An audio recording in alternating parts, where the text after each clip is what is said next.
Okay, so I want to show off these Porter cable drill presses. Um, my local Lowe's put them on clearance, $300, 305, down from like 500. And I don't know if you've been watching Craigslist for 2 years like I have for a drill press, but virtually every drill press that comes up for sale is for sale for one reason. I'll show you how to test that right now. If we pull up to this guy, this was a floor model. Um, if you wiggle, well, you got to hold it down, I guess. Well, it's not level, so I'm going to try to hold it as best I can. But if you wiggle the chuck, come on, stay still. There's play. There's always play. Yeah. But this play on this machine is really, really small because it's brand new, obviously. Now, one way to play this is to get an old machine, knowing that, when you grab the chuck and you wiggle it, you're like, oh my gosh, it's like a 16th of an inch in there. It's horrible, right? Maybe even more. Because some of these things have been hanging around since the 60s. Nobody's ever put bearings in them, But most drill presses are not that difficult to change the bearings. It's just that, it's kind of pretty much a day wasted because you spend half a day getting them out. Then you got to order them, the replacements. And then you got to wait till they get in. So now the drill press is out of commission for, maybe a week if you want to save money on the shipping, right? And of course, everybody's had their hands all over this, and it was never oiled, so it's all rusty, right? And even the post has started to develop a little rust. But these are, these things are fixable, and not a big problem, not a big problem at all because it's a brand new machine, right? But you get something from the 60s or the 70s or the 80s. It could be hanging out in somebody's humid outdoor shed before some guy grabs it, decides to, clean it up so that you don't see that it was sitting in a humid place for 10 years, right? And then you get it and everything's loose. And like I said, you grab the chuck and there's a giant play in there, and which means that every drill bit is going to dull quickly, every hole is going to be sloppy. It's just kind of pointless. But I found these and I'm like, wow, to get a piece of junk off Craigslist is $600, and a full day to try and do something with it, to turn it into something that you could use, right? And I could get two of them for $600. That's what they had in stock. So I took the floor model, and I already knew that there was going to be some work that needed to be done. It was missing a couple of Allen wrenches. We actually found one of them. Then it was only missing one, and fortunately, you're always getting Allen wrenches when you buy stuff, and or there's always a kit with an Allen wrench in it. So you save those, you keep them aside, and then for situations like this, you pull them out, and now the machine has all of the Allen wrenches it needs, and you can keep them up in the thing. Of course, somebody stole the key, right? And so I bought a Ryobi, fits perfectly, 5/8 inch. I didn't notice, but apparently the key clip was broken. But it still works well enough. It holds it in there, so I'm not really concerned. And then the big thing that I'm gonna have to mess with is, check this out. Let's look at this. You see the rack? That holds the table up. and I have no clue what they were thinking. But Porter Cable put this ring on, and then there's the rack here, and there's nothing connecting the rack and the ring. So what happened was, the way that they fastened the floor model to, I think it was a Porter Cable bandsaw, people would try to mess with the handle here, and somebody messed with it in such a way that it pushed it down and bent it out. So I have to remove that, straighten it, but the big pain in the butt right now is I have to figure out, I have to figure out, this switch here has a yellow, I believe it's a yellow part, that it's just a piece of plastic, but you put it in there and it makes the on-off switch work, right? So this is like your e-stop. If I turned it on right now, because that yellow piece isn't there, it's basically on lockout. So I have to figure out how I'm going to get that replacement piece. I'll probably have to get it from Porter Cable, but I might be able to get it from Allied Electric if they sell this this same style lockout. So we'll see. We'll see how that goes. But right now I'm going to open up the second box and get that yellow part out. And then once I've got that yellow part, I'll be able to check out Allied and see if it's something they've got on the shelf. Because I happen to live really close to a huge Allied warehouse, and I can get things put on hold, so pay no shipping. You just go pick it up, and I could pick it up on the way home. So I might have that yellow piece by tomorrow. All right, so anyway, I got my work cut out for me here. I will update you later. Okay, I just realized that it appears that this box has been taped twice. And I didn't notice that when I bought it. But this box may have been opened, some stuff taken out, and then, you know, resealed and returned. So hopefully that's not the case, but that's happened to me enough times to know that I got to pay attention when I'm opening it up, because in the past I've opened things up and been shorted stuff, and I didn't document it or anything, and of course nobody ever believes you. They just think that you need, you know, you want to get some extra handles or something for free, like, I don't know, for another project or something. I mean, I know there's jerks in this world, but sometimes when a customer calls you up, you know, it's because they want to be happy with your product. Okay? Alright, so there's the chuck and the key. I got the manual, I got the cable, I got the light. What's this? We got a handle in here. Okay, this is stapled. Not sure if that's right or wrong, but I got my wedge. Looks like I got all of those pieces. I got my 3 Allen wrenches, some bolts, handle. And what is this? Oh yeah, this is the handle for the table. So that's all looking good. I got the 3 handles for the quill.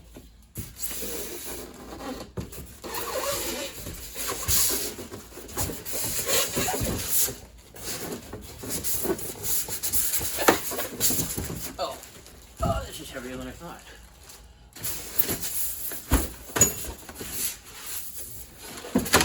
Oh boy.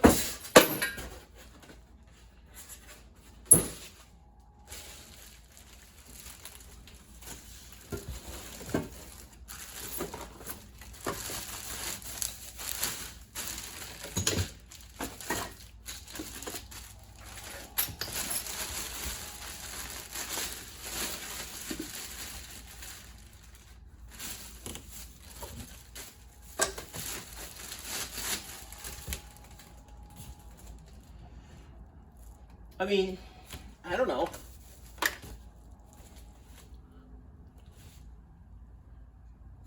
As far as I can tell, it looks like it's all there, so maybe I'm just being paranoid because of that router jig company that did me over.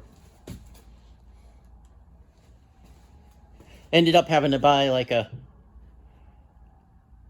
$100 deal twice to use it once. The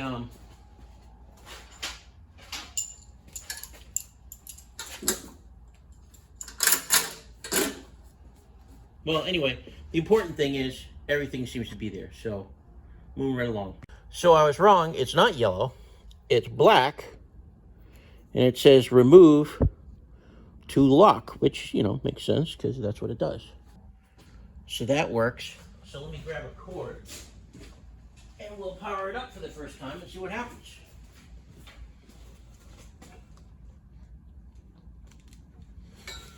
Now, I'm reasonably confident that the, what's this? Oh, that's a laser. Look at that. I didn't even know it had a laser. Okay, great. So,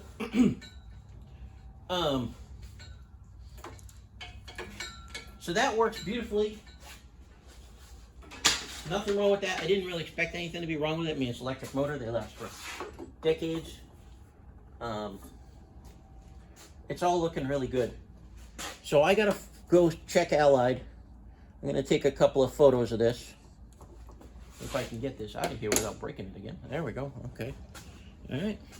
And I will report back whether or not I had to call Porter Cable. All right. So there's the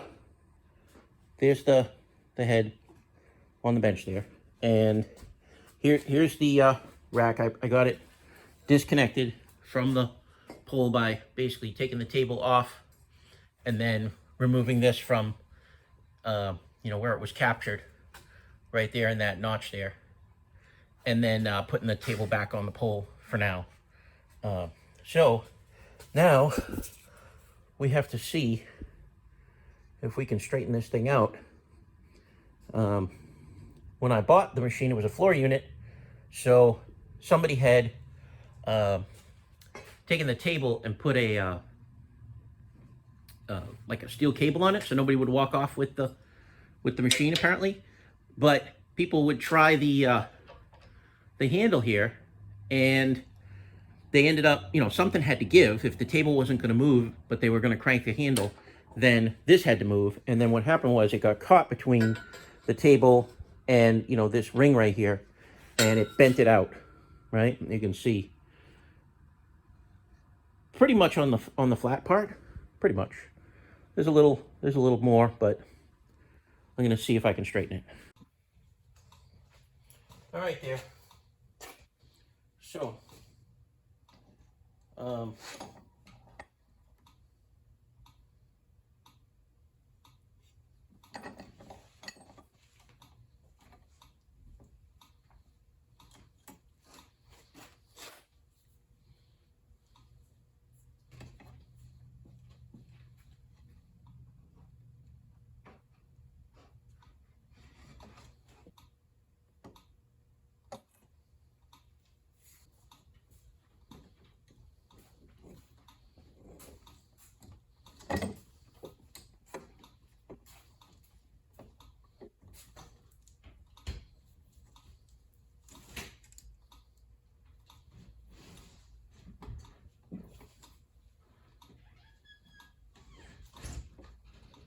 see, this part is still bent up.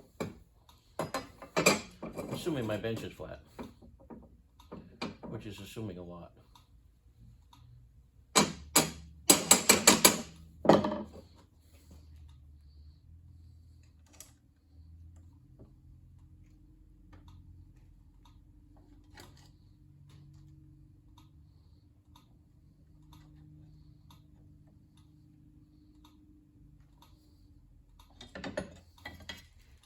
Yeah. The only way to fix that would be to correct it 3 times. Once at the bottom, once in the middle, and then once at the end. To do that, I'm going to need to make a mark, or 3.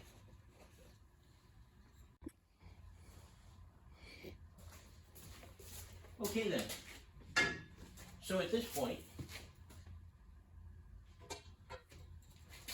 when I hold this up here, I still have the gap in the bottom, and I have a new gap up here. Right here. But they're really just paper thin. Nothing like the gap I had before. I'm pretty happy with that. I think that's gonna work. So I'm gonna call that a win and put this back together. But first,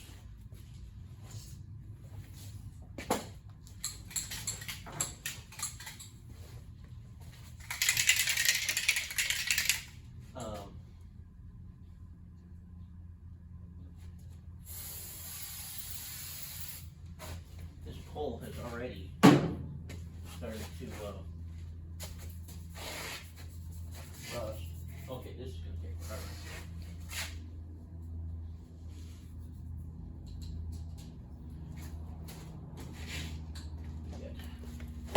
Glove.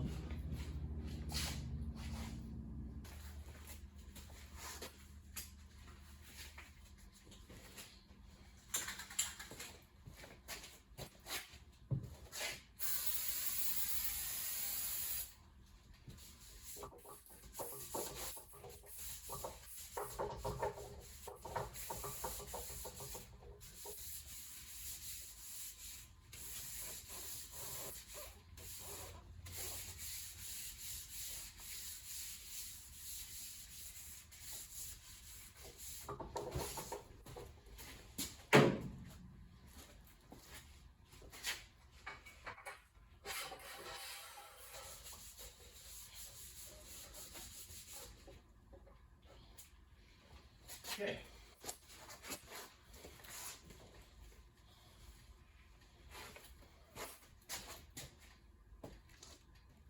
Now I need to get that back on. Whoops.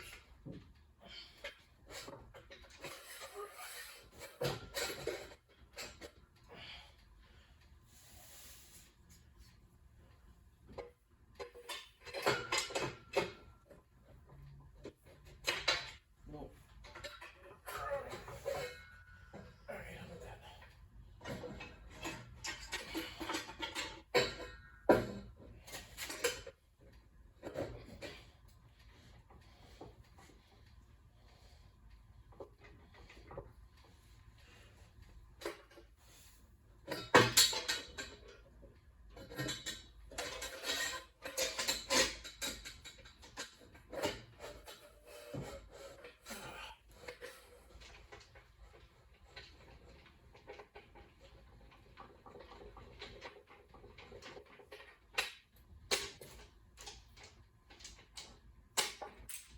Whoops.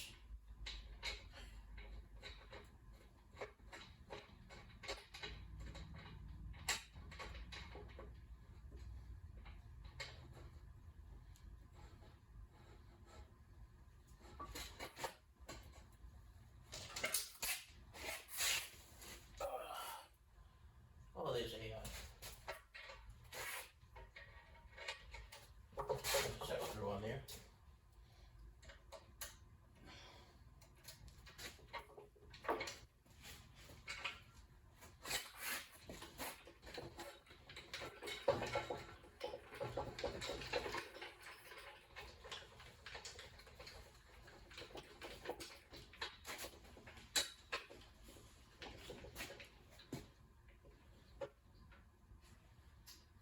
Okay.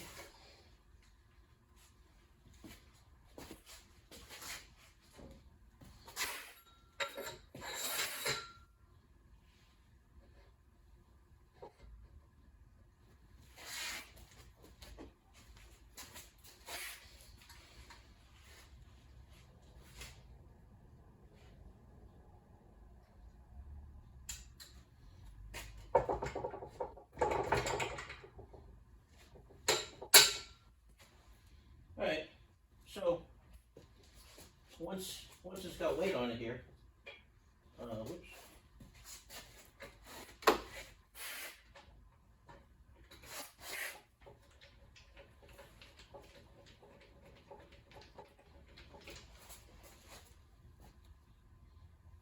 It does come away from the pole, which is kind of what I expected.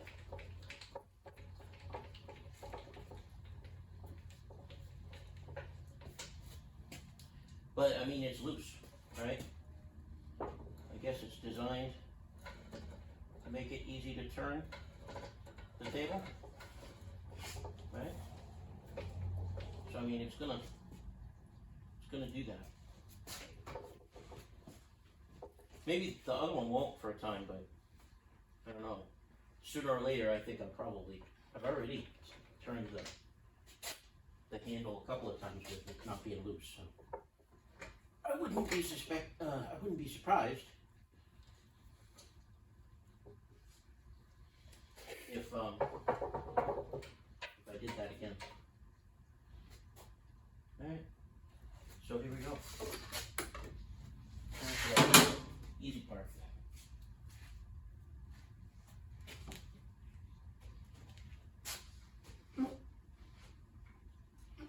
Do-do-do-do.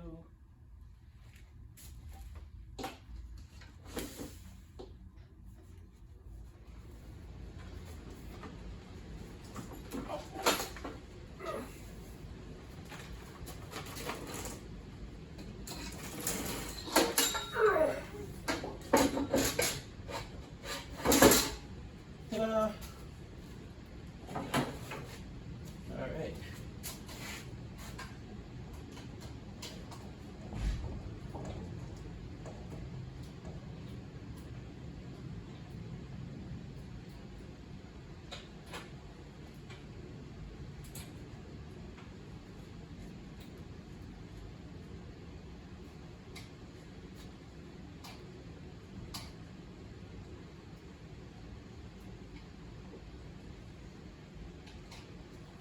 Just about good as new. Yeah.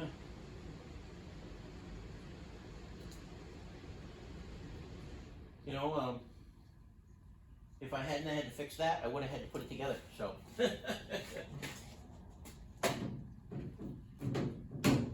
I'd say that was a trade-off. That was a trade-off worth making.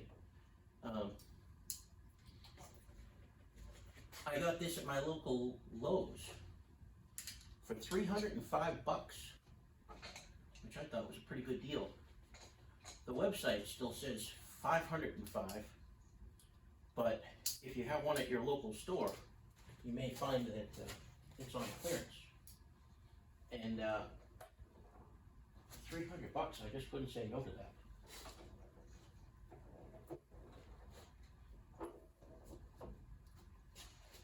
So I bought two.